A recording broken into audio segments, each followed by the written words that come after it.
From Global, leading Britain's conversation, The Nigel Farage Show. Mr. Nigel Farage. Thank you, Donald, and good evening, everybody. Well, breaking news in the last hour or so is that Ken Livingstone, after many decades of on-off membership, has resigned from the Labour Party as part of the row over comments he made and the anti-Semitism allegations against him and the party, and more on that over the course of the next hour. Now, perhaps the main story tonight I want to discuss is not a surprise, given, of course, that last week the Scottish Parliament voted against the government's European Union withdrawal bill. On the back of that, Nicola Sturgeon, the leader of the Scottish National Party, has taken this a whole stage further. Here she was yesterday morning talking on the ITV Peston show. I guess if there is to be another EU referendum, whether on the principle or on the terms of a deal, a big question for Scotland would be what happens if we get the same outcome, where the UK votes to leave as a whole, but Scotland votes to remain, because that's what's happened the last time. It's not a question of the people of Scotland changing their mind. So how do we make sure that Scotland's voice actually gets listened to and respected? So, the SNP is not a block to this, but I think there are others who perhaps need convincing. So Nicola Sturgeon is the leader of the SNP. She's the First Minister in Scotland. And let's just be completely clear about this. She rejects the result of the 2014 Scottish referendum, which was about independence from the UK. And I'll come back to that word, independence, in a moment. She rejects that and would like another referendum on that. But, of course, that's linked to the fact that she also rejects the result of the 2016 UK-wide referendum on leaving the European Union. So she wants a second referendum on the European Union. And if the UK votes again and votes to leave again, she wants another referendum in Scotland so that they can vote to leave the UK. I think that's about right. So Nicola Sturgeon is not really calling for one referendum. She's calling for two more referendums because she rejects both of the 14 and 16 results. What do I think about all that? Well, number one, she's beginning to me to look like a pretty bad loser.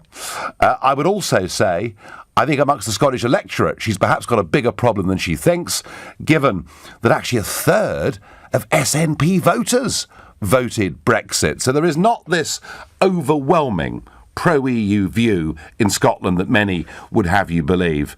And I just can't stand the use of this word independence.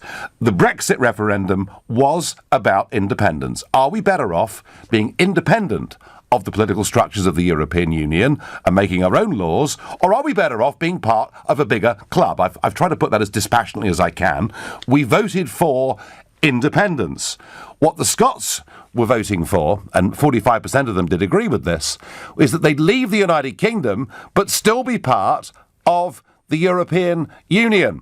That is not independence. I've said this till I'm blue in the face. I wonder whether I'm the only person in the whole of the UK that thinks that the use of independence in reference to Scotland is a complete, total and utter misnomer. I'll find out perhaps over the course of the next hour whether I am alone on that or not.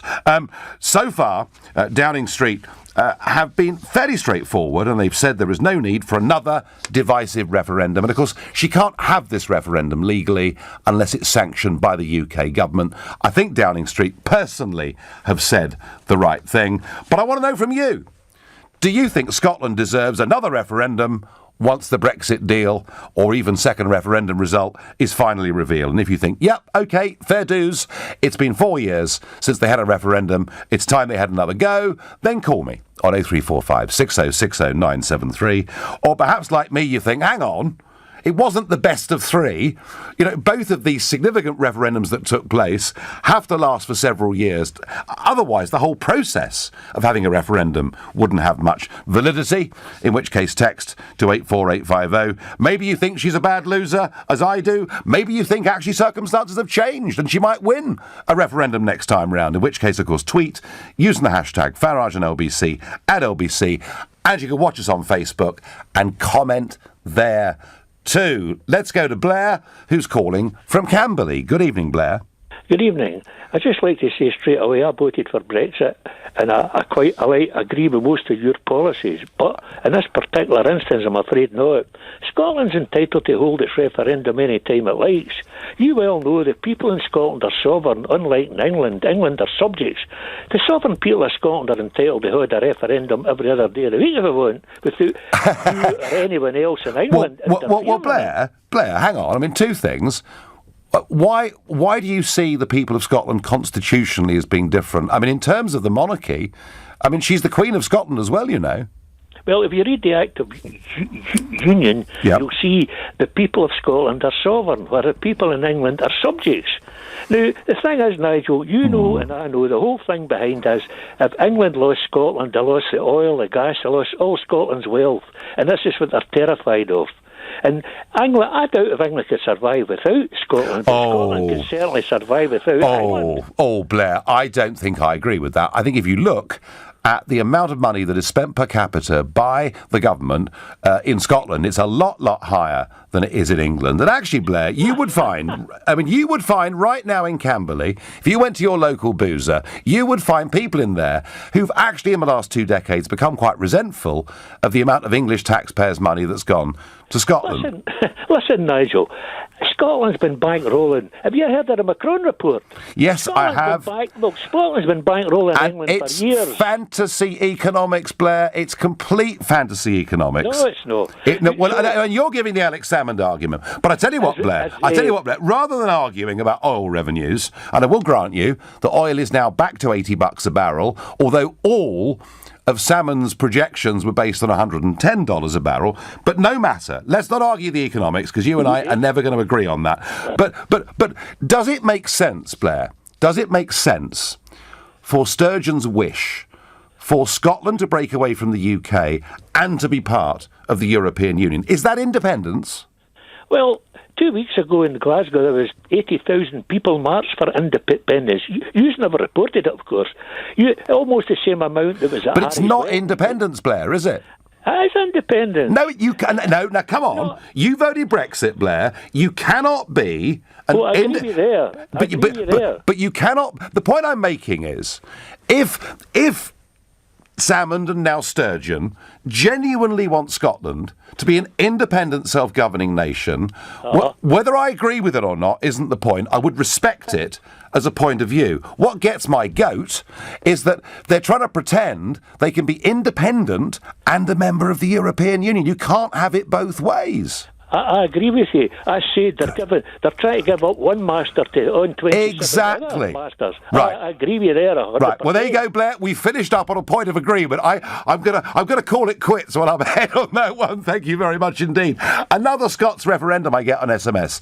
This time, could the government ask the English whether they want to keep hanging on to the moaning, miserable Scots instead of asking them whether they want to stay with us? I get from MB in Ruislip. Nigel, if Nicola Sturgeon gets another referendum and wins and separates, by her rules, the losers can come back in 4 years to ask for another referendum to reunify. How many years will this madness continue for? Mick, I'm with you. It would be, frankly, farcical to rerun a referendum after such a short period of time. In fact, what it would do is make people completely lose faith in referendums, in our political class, in the whole process by which we live our lives. Sturgeon's living in Fantasyland and seems to have forgotten Scotland had a referendum, or they've mislaid the result, says Richard from Chelsea. And Blair, it's interesting, isn't it? You know, Blair does feel the Scots have a right to do their own thing and be self-governing, but as soon as you bring in the European Union dimension, Blair starts to say, well, actually, Nigel, I agree with you. You know, it's not an honest prospectus, which is why this time Sturgeon is proposing a separate currency for Scotland. But if you apply to join the European Union, you will have to sign a commitment, and they've been very clear about this, all of them, Juncker downwards, to joining the euro. Once again, she's trying to have it both ways, not being straight with the Scottish electorate. I'm going to Dumfries to speak to Andrew. Good evening, Andrew.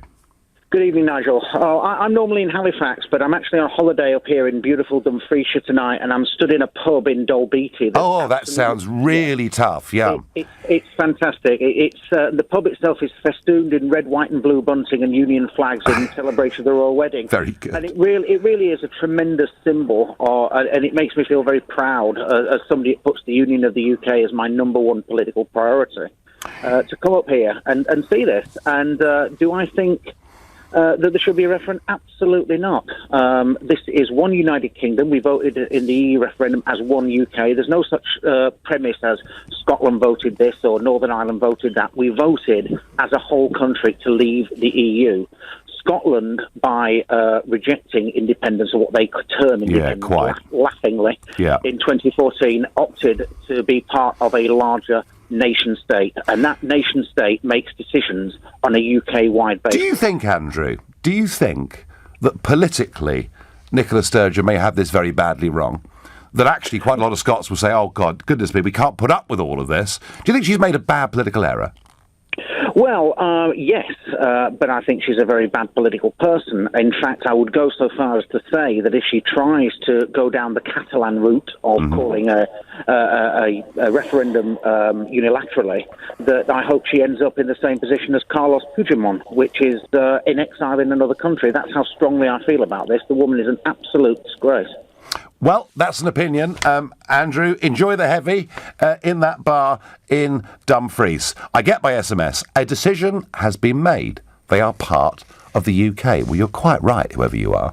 There was a referendum on Scottish separation from the UK. We got a result. There was a referendum on Brexit. We got a result. And Nicola Sturgeon wants to reverse both of them. You're listening to the Nigel Farage Show, exclusive in LBC, and it is now 7:15. In the wake of Nicola Sturgeon's call, do you think Scotland deserves another referendum once the Brexit deal is revealed? Or is she just a very bad loser who wants to reverse the results of both referendums? But before I get back to that, Ken Livingstone has quit the Labour Party. He, of course, had been suspended since 2016 over allegations of anti-Semitism following comments he made about Hitler and Zionism. Livingstone has said today he doesn't accept he's guilty of anti-Semitism or bringing the Labour Party into disrepute, but that his case has become a distraction for the party and its political ambitions.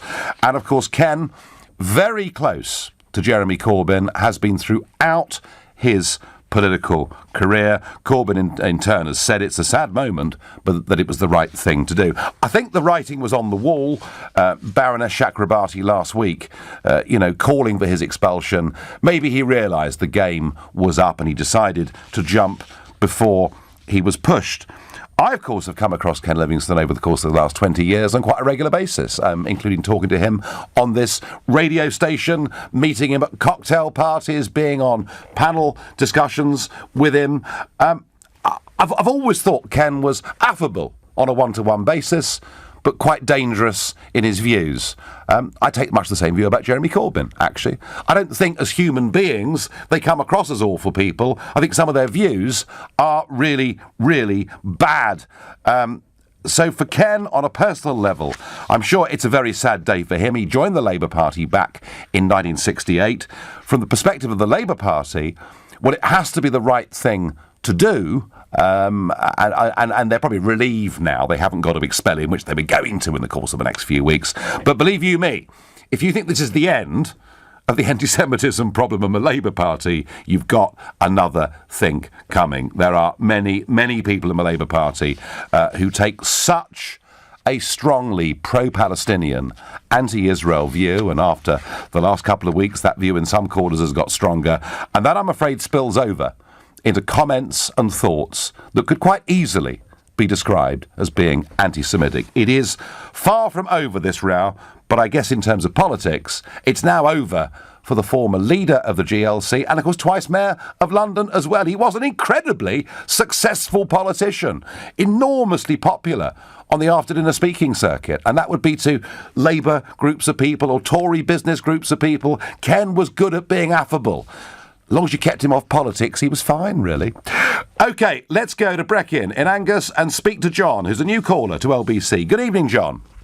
Good evening, Nigel. How are you doing? I'm doing well. So your First Minister has decided that basically both referendums need to be reversed. How do you feel about that?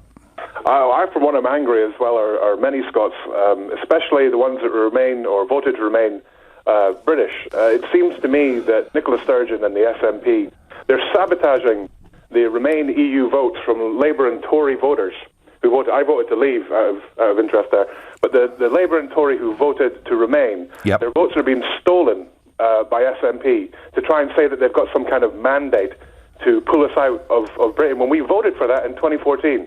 And for me, it was real bad up here during the 2014 referendum. Well, some of it was horrible, John, wasn't it? Some of it was. I was innocently, relatively innocently anyway, in the street in Edinburgh when a mob of people. I've never seen so many dilated pupils. They were aggressive. They were screaming. The language they used would be described, John, as extreme racism. I think in any other context. I mean, it was vile, wasn't it?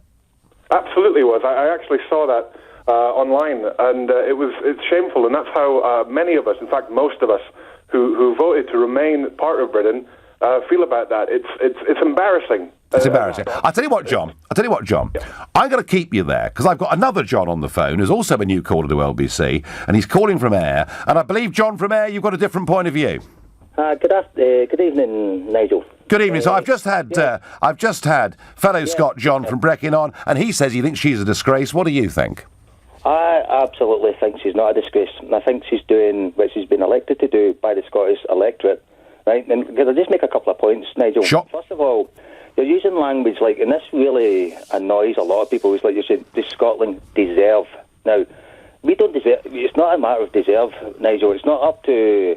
And don't take this wrong, because it's not anti-English, but it's not up to the English people to decide if Scotland deserves. It's up to the Scottish people to decide that.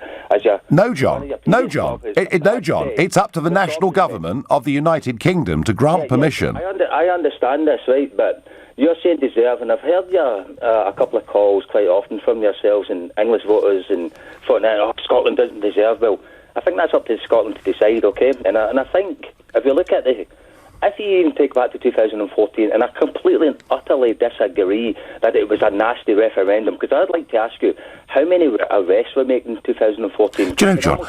None. No, John, I agree with you. A lot of people who not just confronted me, but physically threatened a taxi driver to the point where the guy was in shock and shaking and in the most awful state. Not one of them got arrested. I couldn't believe it, John, but they damn well should have been. You also agree that nobody's arrested. I mean, on September the 19th, I can remember being at George Square in Glasgow, and riots and all the way for the 2-year campaign. There was absolutely no trouble whatsoever. I think Jim Murphy got an egg chucked at him. Okay. All right. I tell you what, John. Just bear with me a second.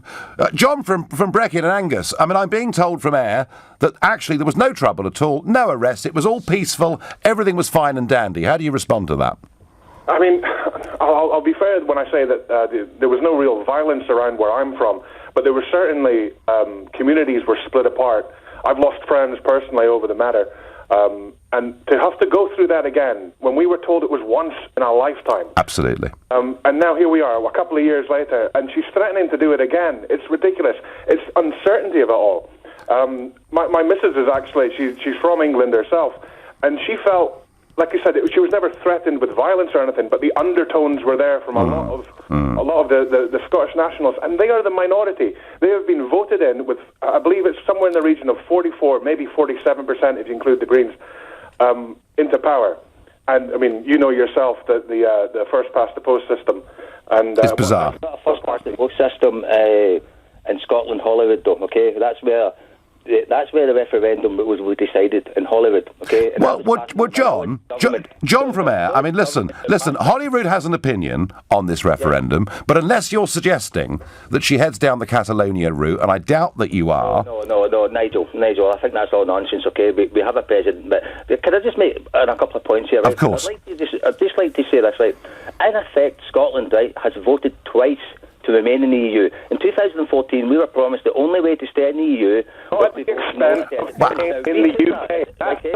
So we voted that. And then Labour voted also in Brexit. Okay, so you for your single-minded obsession. Excuse me, sir. Just let me finish these points, please, okay? So we voted twice to remain within the EU, okay?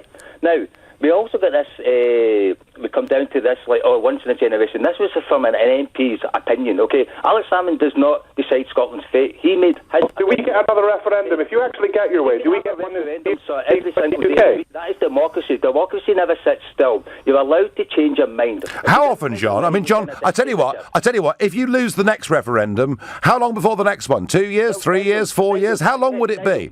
Nigel, may I just say, the next one will be when the Scottish people decide again. And if that's 10 years or 20 years, so be it. If it's 5 years, it's 5 years. But it's up to the people to decide. Right. Well, given, John, that it was given that it was a big margin, it was 55-45, surely after 4 years it would be ludicrous to hold another referendum. If that's the case, Nigel, right, okay, when they're sent down so many MPs, we've got a majority of the MPs in Scotland. You can pass it up any way you like. We have the majority of MPs in Scotland and in the SNP, okay? We have only... The Scottish people voted to stay part of the United Kingdom, John. Yes, I understand this, sir. But if you send down, for the Scottish electorate, we send down a pro-independence party. Now, we have more add up the Tories, the Lib Dems, and Labour from Scotland, and we still have a majority. Now, if we go into that, then we've got to think of the promises and everything else in the consideration. Do you think referendums are divisive? I am going to say this, Nigel. The referendums are meant to be divisive. Now, do they have to be nasty? No. But by their very nature, they're going to be divisive. Okay? So it's how they're conducted. And can I just... No, fine. You know, John, I've given you lots of room. Can I just ask you one last quick point, John from Ayr? If you vote to leave the United Kingdom, but be part of the European Union, is that independence? Yes, well, this is another point I would like to very make, and I think this is often it's seen by England, you kind of laugh at it and think, how can you be independent? Here's how you're independent and you're still within Europe. Now, if I'm in Scotland... It's impossible, John. Listen, Nigel, I am right now, under a Tory government, but my country has not given a mandate in about 60 years, okay? Now, if I'm an independent nation, I get the government I vote for 100% of the time, be it Lib Dem, be it... But you become a local regional government, John, with absolutely no power at all. Your courts are overruled elsewhere. You'll be made to join the Euro. John, you cannot tell me, please do not tell me, that leaving the UK and being part of the European Union is independence. We just now, if we have expressed our will twice to remain in Europe... I'm not interested in that. I'm saying to you, OK, John, I'm going to have one last go at this. Can you be an independent nation and a member of the European Union? Absolutely. All right, fine. I'm going to leave you both there. Thank you to John in Brecon, John in Ayr, and I, for most of that, I just had to sit here and cross my arms. But it does show you passions are running very, very high north of the border. And whilst, John from Ayr is right, that the SNP have dominated the Scottish Parliament and the British Parliament in terms of representation in the most astonishing way. They have achieved amazing electoral success. Let's be fair to them. They really, really have under both of those systems, but they don't represent the entirety of Scotland. And I sometimes think that the British media portray it as if they do, and that just isn't the case. But I'm not giving up on my point. You cannot be an independent nation and a member of the European Union. It's a false prospectus, in my view, to sell that to the Scottish people. You're listening to the Nigel Farage Show, exclusively on LBC. It's now 7:30. Well, Nicola Sturgeon seems to want more referendums. Another one on whether we should leave the European Union. Another one on whether Scotland should separate from the UK. And I get on Twitter from somebody claiming to be Brenda from Bristol, oh God, not another one. Which, of course, famously was what Brenda from Bristol said at the time of the last general election in June. Meanwhile, I've been commenting quite regularly on John Bercow's role as Speaker over the course of the last year and more. I feel he's not impartial. I feel he's hopelessly unsuited to that job. And of course, as you know, over the course of the last month or so, there have been repeated accusations of bullying, and then he's really come under attack for branding Leader of the House of Commons, Andrea Leadsom, a stupid woman, before reportedly adding a word beginning with F, useless, and F, outrageous. We are before the watershed. I did that with as much taste as I possibly could. Well, he's been under real fire, and it's been my feeling, I did say yesterday on the Sunday morning show that I do here on LBC, that I think actually it'd be best for him if he resigned, because frankly I think the battalions are massing against him. But today he was up in the House of Commons defending what he'd said and his position. I used the word stupid in a muttered aside. That adjective simply summed up how I felt about the way that day's business had been conducted. I love this Doesn't house. work, does it? I respect all of my colleagues. I hold you all in the highest esteem. It is our duty to get on with the business of Parliament. For my part, I shall continue to speak out firmly for the interests of the whole House, and if from time to time it involves publicly disagreeing with the government's management of business, then so be it. Well, there are ways of disagreeing, aren't there? But quite how saying she's effing useless, effing outrageous and a stupid woman sums up the way you felt about the way the day's business had been conducted. I just don't know, Mr. Burko. You can try and slither away like an eel. I don't think it's working. I could be wrong, but I don't think he's going to last very long. And nor should he. We need a Speaker of the House of Commons who is utterly neutral, who doesn't have on his car, offensive, the hell with... I can't use half of this Burko language on this show, can I? But something about Brexit that was in the windscreen of his car, let alone the comments about Donald Trump, whether he likes Trump or not. So back to the Scottish debate. We had two Scottish callers on before going hammer and tongs at each other. Does it make sense? Is indeed Nicola Sturgeon right? Does Scotland deserve to have another referendum 4 years on? Let's go to Aberdeen and speak to Alan. Good evening, Alan. Hiya, Nigel. What can I say? Sturgeon and the SNP absolutely despise the sovereign will majority. They despise us. They despise Scotland. They are destroying my country. We sacked in the referendum for Brexit, for example, UK membership, UK sovereign will. They despise that, yet they voted by a yes vote in September 2014. We'd be out of the EU already. So they should be happy they got one out of the two that they voted for. The last general election held after Brexit. Now, bear in mind, the SNP was screaming how Scotland's so pro-Brexit, pro-SNP. What happened? Anti-Brexit, you mean, Alan? 21 of their MPs, including that Muppet Salmond. You know what I mean? That's what happened. They were divisive.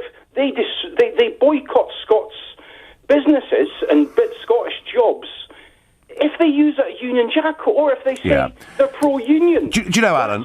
Do you know, Alan? I was accused running UKIP of all sorts of extreme nationalisms, and none of which I believe to be true.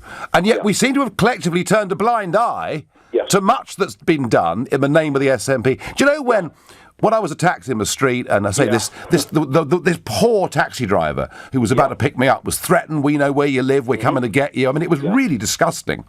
And do you know, Alan, the next day, Alex Salmond was asked whether he condemned the language and behaviour, and do you know what? He refused to do so. I remember it. It was Scotland's shame yet again. What they did to you, and have done to various Scots, from the lead up to that referendum to after it, the nationalist hate that comes out of them. They go on about the far right. Well, I'll tell you what, if you want to go on the far right, you just need to look at the SNP, which puts the far right to shame in many cases. Well, I have to say, Alan, there's and I'm sure it doesn't apply to everybody in the SNP. Certainly it doesn't. Nigel. However, but they've got a fringe there. They've got a fringe there. Why, Alan? Why have the national media allowed them to behave like this? Whereas if anybody stands up and talks about the rights of the English, they're condemned as being extremists. Well, this is what I don't understand, because the SNP, yes, they're in government, been held up by the Greens, all that, but they do not represent the vast majority of Scots. We're good neighbours with England. We like our identity as much as you do down in England or in Wales, but we're British. But what gets me is what you said to your last caller, actually.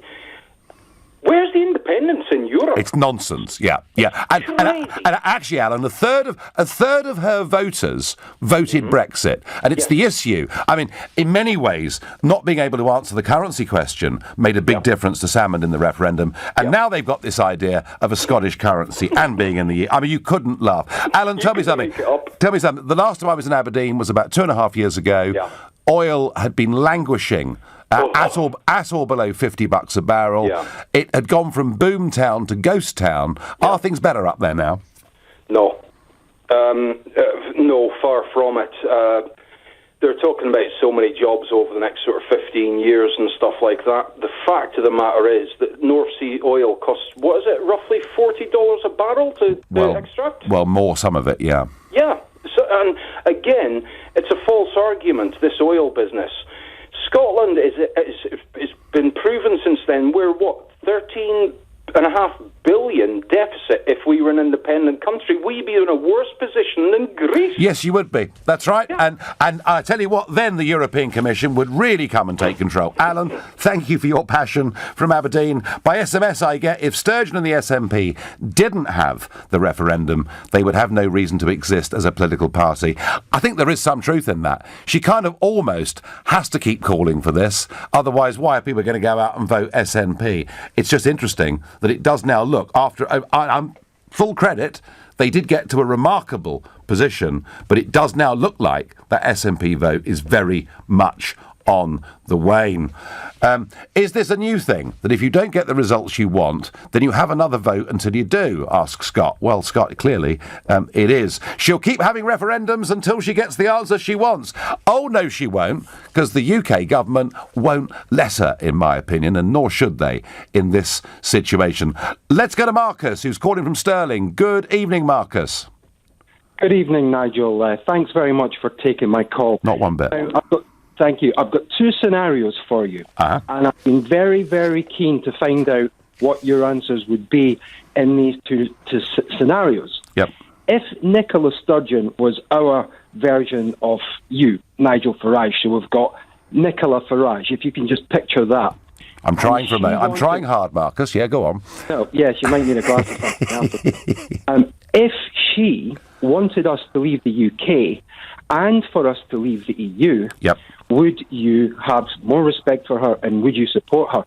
And the second scenario is, if we get a Brexit in name only and our beloved Prime Minister keeps us in the single market, a lot of Scots would want a second referendum strategically so that we could have a better chance of leaving the EU as we voted for when we voted for Brexit to leave. Well, Marcus, I will answer all of those, and thank you for those scenarios. As you say, Nicola Farage, interesting concept. I've got a cousin by that name. Right, if the Sturgeon position was that she wanted Scotland to leave the United Kingdom and to leave the European Union, to be a genuinely independent country, you asked me, would I respect that position? Yes, I would respect that for intellectual honesty and for being straight with the Scottish people. Would I support it? No. I mean, despite everything and the abuse that I've taken from some people who support that cause, I still want the Union of the United Kingdom to remain together. I genuinely do. So I would respect it. What I don't respect is this complete untruth, this false prospectus that is being sold. As far as the next scenario is concerned, if the government gets us out of the European Union in name only, but leaves us wrapped up inside, a customs union or very close to a single market, would I then be calling for another referendum? Well, I tell you what, Marcus, if the political class stitch us up that much, there wouldn't be much point in asking for it, because it simply wouldn't happen. If we come to that departure, we will need another big political revolution within the United Kingdom, a realignment of our political parties that basically would say that Brexit was just a start, a fundamental change. Marcus, great call, 2 great scenarios. Thank you. You're listening to The Nigel Farage Show, exclusively on LBC. It's 7:45. Does Scotland deserve another referendum on separating from the UK? But of course they wouldn't have it until she knew exactly where we were with Brexit, which she's hoping for a second referendum on as well. And some sympathy for that point of view. Andrew on Twitter says, yes, they should. The last one was to stay in the UK, which was in the EU. That is now being taken away from them against their will. Andrew, that's very much the point that she is making. The problem is that actually the idea of Scotland being out of the UK, but in the European Union, both of those markers are falling in popularity. She simply wouldn't win. That is why, of course, she's now saying Scotland would have its own independent currency, but they'd have to apply to join the European Union, and every new member state has to sign a treaty provision that says they will join the euro. So I still think they're a bit stuffed on this, quite frankly. Brian thinks the United Kingdom ought to have a referendum when we know what the final Brexit deal is, so we got a chance to reject it, and Nick Clegg Brian would agree with you totally. Dave says, not every Scot wants to be part of Europe, but the majority of Scots want independence. Well, Dave, I don't believe that's true. I think when push comes to shove, Scots actually will want to stay part of the United Kingdom. That is my view. And also, whilst it's true that Scotland voted to remain in the European Union, it wasn't as overwhelming as it's being presented by many. And remember, there's been no significant political party north of the border making the argument, making the real Eurosceptic argument, so pro-EU have the Tories up there been for many, many years. Bruce is another new caller to LBC, and he's calling from Fife. Good evening, Bruce. Evening, Nigel.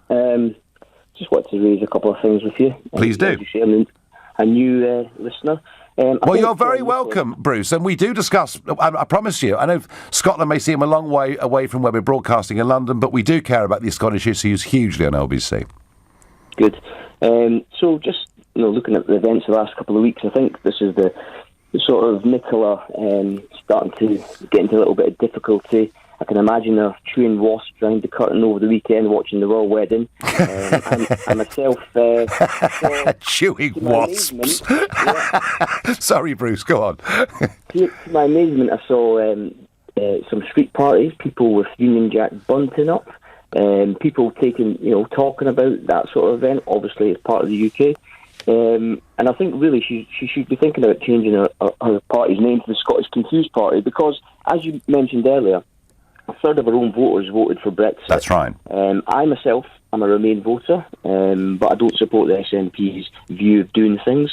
I think they've got a hardcore element within them, like a lot of parties obviously do. They do have a lot of support. However, the hardcore element is nationalist to the way that it disgusts and turns a lot of Scots off. It's anti-English. I heard live on radio recently a supporter saying that if we had another Scottish referendum, which they can't stop talking about, they would actually refuse non-Scots, however they managed to work that one out, non-Scots to have the vote. So they don't want any Lithuanians, Polish, English, anyone else who happens to live and work in the country to vote. So that's the sort of view that they have. Also, as an ex-serviceman myself, I find myself being taxed heavily on my pension, being taxed to an extent that my colleagues who left the forces at the same time aren't taxed.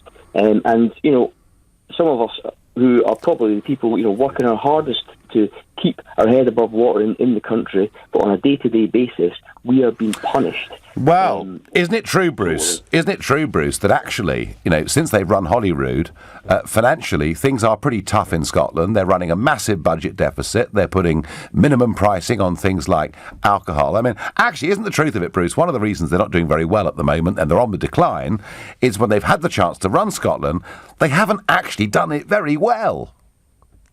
Well, I think I'd agree with you over the piece that they've been in charge. Absolutely, they haven't done it very well. We've seen some debacles on transport. We've seen the Forth Road Bridge closed for weeks on end before the new crossing was opened. The new crossing itself was opened. It was a farce when it was opened up.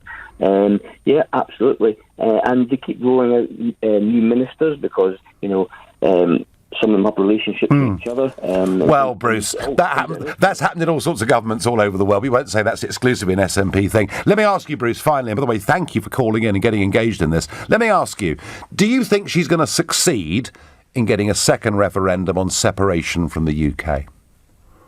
Well, I actually rather think it might be a good idea to let her have one.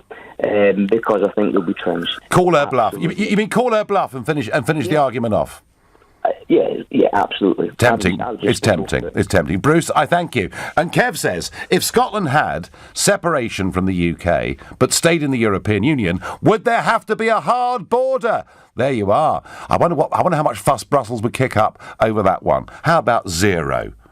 They're just doing it in Ireland because they want to put the British government in a difficult position. And by the way, over the weekend, polling out in Northern Ireland to find out how many people there want to leave the United Kingdom and join a United Ireland, and it's now down to 21%. It's as low as 21%, despite all the difficulties that have been made for Northern Ireland. Let's go to June, who's a new caller, and from the south, a non-Scottish caller from Deal in Kent. Hello, June. Hi, I am actually Scottish. Oh, okay, right. You've kept the run going, June. Excellent. Now, being a Scot living in Deal, which is one of my favourite towns in the whole of the country, by the way, you of course didn't get a vote in the Scottish referendum, did you? Absolutely. So people up in Scotland could vote on whether I was going to be British or not. Foreigners. Yes, it's true. It's true. So, how do you feel now? As by the way, I hope people in Deal are nice to you, as you're Scottish. When during the Scottish referendum, people were actually asking me what my opinion was. Yeah. And when I said that, I didn't want it, they were just so relieved because they said, "You're part of us. It's part. You're part of the country." So it made me. I think a lot of people feel that the English resent them, and it's nothing but it's just not true. Do you understand, June? Do you understand? I'm pleased to hear that, but do you understand why there are a growing number of English people who do slightly resent the way they're talked about very often by SNP leaders? Yeah, well, that's sort of my call because I feel that Sturgeon and Salmon have actually what they've done to my country. I'm absolutely ashamed of it. Because when I'm from Glasgow, we didn't hate anyone. We just, we welcome people. We love having visitors, and we love people with an English accent. We used to copy the English accent. So when I hear all this, it just makes me feel so embarrassed. And when I was in Scotland in the 70s, and we had a referendum, and that was the first referendum, and it was very close, but people just accepted it. But now... we're in a very funny place, June, aren't we? I mean, we've got this, obviously, with the Brexit referendum, with a lot of very famous, big career political figures doing their best to water it down, delay it, or even get us to do it again. So we are living in a slightly different political world. But, June, it is remarkable, isn't it, that Nicola Sturgeon wants to reverse both of the referendums that we've had. Absolutely. Yeah. By the way, Nigel, I saw you at Whitstable when they had the bonfire. Oh, when we set fire to the boat, yes. Yes. Well, I have to say, for once I was slightly cowardly, June, and I didn't actually torch the boat myself as a protest for what's happened to the British fishing industry, but I'm pleased to say no one was arrested. June, I thank you for your call. I understand what you say. I've ever so quickly got time for Sandy, a new caller from Edinburgh. Sandy, good evening. Good evening. So, Sandy, we haven't got long, time has run out, but does Nicola Sturgeon deserve the chance of having another referendum? She most definitely does. OK, why? Because she is speaking for the rest of us in Scotland who actually agree with almost every word that comes out that woman's mouth. And Sandy... Where do you get your news, Nigel, I'd like to ask? Well, let me ask you, Sandy. Do you think Scotland, if it leaves the United Kingdom but is part of the European Union, would qualify as an independent country? Well, yes, I do for a start off because of the oil. which you keep the profits from. And you get our taxes in return. Sandy, how can you be independent if your laws are made by foreign parliament, if your own court is overruled? I mean, you can call it what you want, but it's not independence, is it? That is a good thing. If the court overruled it, there we are. But it's not independent, Sandy, is it? Yes, it is. Yes, it is, because the European Court of Justice upholds the law for Europe. Oh, wonderful. Including Scotland. Well, Nigel, Sandy, I tell you what, you clearly believe everything you've been spoon-fed by Salmond, by Sturgeon. It's not independence. It's not independence. Sorry? It's not independence, though, is it? Of course it's independence. Well, where do you draw your line at independence? Who's governing us just now? A bunch of... Sandy, I give up. All right, I've tried ever so hard with this word independence. I think most people see the logic of what I'm saying. Maybe Andrew has really got this right. He says Sturgeon needs to concentrate on the day job as First Minister. Clearly she thinks there are more important issues than educational standards, the destruction of the Scottish fishing industry and the rising rates of violent crime. Maybe that's why she really is doing it. Maybe it's a big diversion. I don't know. I'm back tomorrow evening at 7. At 10 tonight, it's Tom Swarbrick in for Ian Collins, but up next, it's Clive Bull. Nigel, thank you.